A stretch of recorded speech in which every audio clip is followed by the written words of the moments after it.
Qu'est-ce que l'onction de l'Esprit, demandes-tu peut-être? Si tu es entré au service du roi, le Saint-Esprit te révélera que non seulement le Christ demeure en toi, mais que tu es en lui, membre de son corps, conduit par l'Esprit à la place qui est la tienne en son corps. L'huile sainte abondamment répandue sur le chef Christ se répandra aussitôt sur toi et t'oindra pour toute activité selon sa volonté. Si tu restes en Christ et dans sa volonté, lui-même t'emploiera puissamment. Mais souviens-toi qu'il y a diversité de dons, toutefois un seul esprit, diversité d'activités, toutefois un seul Dieu qui fait tout en tous. Tous travaillent, mais un même esprit opère avec efficace, distribuant à chacun individuellement selon qu'il le veut. 1 Corinthiens 12, 11. Le Fils de Dieu fut oint d'une huile de joie, de préférence assez semblable, parce qu'il a aimé la justice et haï l'iniquité. Hébreux 1, 9.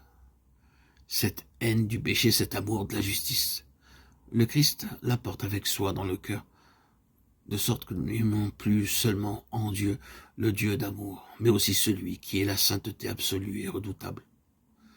Tu ambitionneras que Dieu exerce sur toi sa sévérité pour t'amener à débarrasser ta vie de tout ce qui n'est pas selon Dieu, pas selon lui. C'est avec joie que tu recevras le châtiment pour participer à sa sainteté.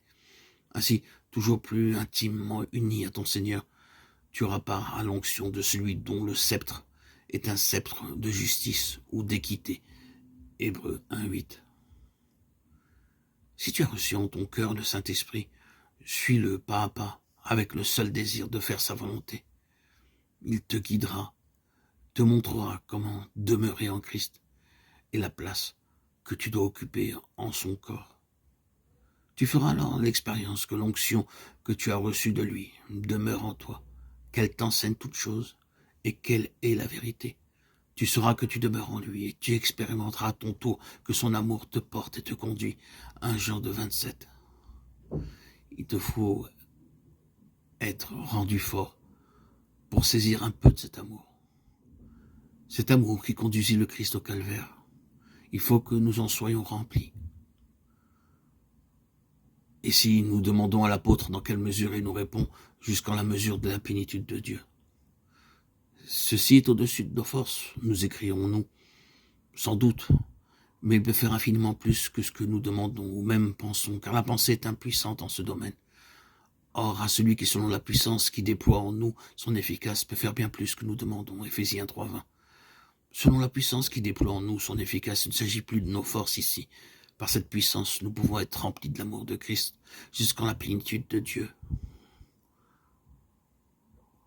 Torrent d'amour, eau vive qui déborde, fleuve qu'on ne peut traverser.